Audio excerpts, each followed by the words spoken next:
ভারতীয় জনতা পার্টির সরকার ক্ষমতায় এসছে একটা স্লোগানকে সামনে রেখে, সবকা বিকাশ সবকা সাথ। আর প্রথম বাজেটেই তারা প্রমাণ করে দিলেন সবকা বিকাশ নেই। যাদের ওরা পছন্দ করেন উন লোগों को বিকাশ। This is unfair. ভারতীয় জনতা পার্টির সরকার ক্ষমতায় এসে আমাদেরকে ভালো মোটেই ভালো লাগলো না। কেন বাজেট সংখ্যালঘুদেরকে শেষ করে দিয়েছে।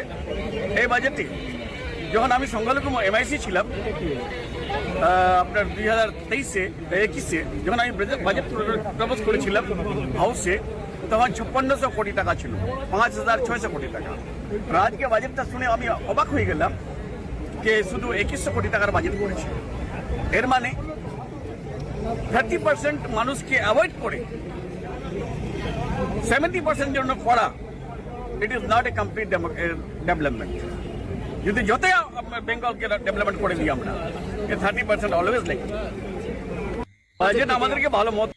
পশ্চিমবঙ্গে যখন এর আগের সরকার ছিল তখন সংখ্যালঘু এবং মাদ্রাসা উন্নয়নে 5600 কোটি টাকা বরাদ্দ করা হয়েছিল। তবে এবার সরকার পরিবর্তনের পর 2100 কোটি টাকা, প্রায় 60% বরাদ্দ অর্থ কমিয়ে দেওয়া হয়েছে, এমনটাই অভিযোগ করছেন গোলাম রব্বানী স্যার। তো গোলাম রব্বানী স্যারের মতে আগে সংখ্যালঘুদের উন্নয়নে খরচা বেশি করা হতো, এবার সংখ্যালঘুদের জন্য কিছুই করেনি রাজ্য সরকার। তাহলে ওনার কথাতে একটা প্রশ্ন থেকেই যাচ্ছে, 15 বছর ধরে 5600 কোটি টাকার বেশি যদি সরকার বরাদ্দ করে থাকে সংখ্যালঘুদের জন্য, তাহলে আমাদের পশ্চিমবঙ্গের সংখ্যালঘুদের উন্নয়ন কেন হয়নি? ডবল ইঞ্জিনের সরকার পশ্চিমবঙ্গে প্রথমবারের মতো বাজেট পেশ করলো, আর এই বাজেট পছন্দ হয়নি টিএমসি নেতাদের।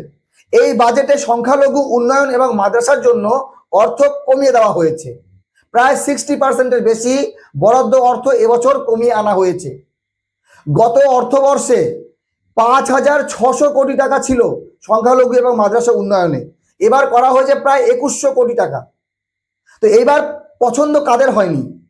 দেখতে পাচ্ছেন দুজন ব্যক্তি, এনারা অনেক পরিচিত রাজনৈতিক নেতা, একজন হচ্ছেন মদন মিত্র, একজন হচ্ছেন গোলাম রাব্বানী।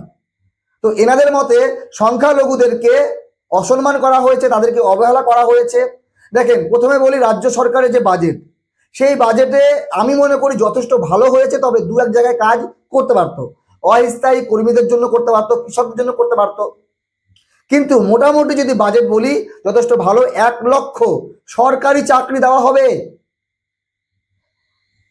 প্যারা টিচারদের বেতন বেড়েছে, সিভিকদের বেতন বেড়েছে, আশাকর্মী, আইসিডিএস সবার বেতন বেড়েছে, শিক্ষা, স্বাস্থ্য, চাকুরি, ভাতা সব দিক থেকে রাজ্য বাজেট বের করেছে এবং যা বাজেট দিয়েছে মোটামুটি সবাই খুশি। এইবার বাজেট কমেছে কোথায়? সংখ্যালঘু উন্নয়ন এবং মাদ্রাসা শিক্ষায় বাজেট কমে গেছে। তো গোলাম রব্বানী স্যার তিনি বলছেন, যখন টিএমসি ক্ষমতায় ছিল বা তিনি যখন ছিলেন তখন 5600 কোটি টাকা করে সংখ্যালঘুদের উন্নয়নের জন্য রাজ্য দিত।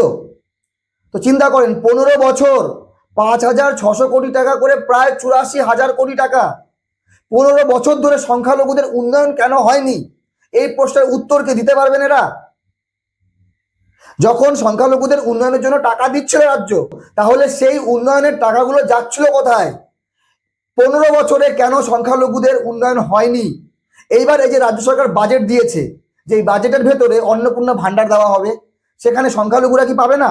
অবশ্যই পাবে।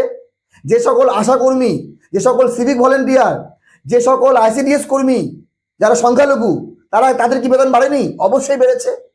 এই যে স্কুল কলেজ হবে, হাসপাতাল হবে, এইমস হবে, সেখানে কি সংখ্যালঘুদের উন্নয়ন হবে না? সংখ্যালঘুরা কি সেখানে চিকিৎসা পাবে না? সবই পাবে। কিন্তু সংখ্যালঘুদেরকে আলাদাভাবে সরকার, কেন্দ্র সরকার, রাজ্য সরকার তারা সাপোর্ট দেয়, যাতে তারা তাদের যে শিক্ষা, তাদের চাকরি, তাদের ব্যবসা, তাদের সামাজিক জীবন উন্নত যাতে হয়। কিন্তু প্রশ্ন থেকেই আছে, স্বাধীনতার পর প্রায় 70-75 বছর পরেও কেন সংখ্যালঘুদের উন্নয়ন হয়নি? তাহলে যেই টাকা সরকার তরফ থেকে বরাদ্দ করা হতো সেই টাকা কি জায়গা মতো লাগেনি কাজে? যদি লাগতো তাহলে উন্নয়ন কেন হয়নি? সংখ্যালঘু বাদে আদার্স কোনো জায়গায় উন্নয়নে এত টাকা বরাদ্দ করা হয় না। বাকি 2100 কোটি টাকা, এটা কম হতে পারে অন্য সরকারের তুলনায়, তবে সরকার কি বলছে প্রতিক্রিয়া এখনো আসেনি। তো বর্তমানে যে পশ্চিমবঙ্গ সরকার, তারা কি সংখ্যালঘুদেরকে না দেখার ভান করছে, বা ইচ্ছা করে তাদের কি বাজেট কমিয়ে দিয়েছে? সেটা অবশ্যই কমেন্ট বক্সে জানাবেন।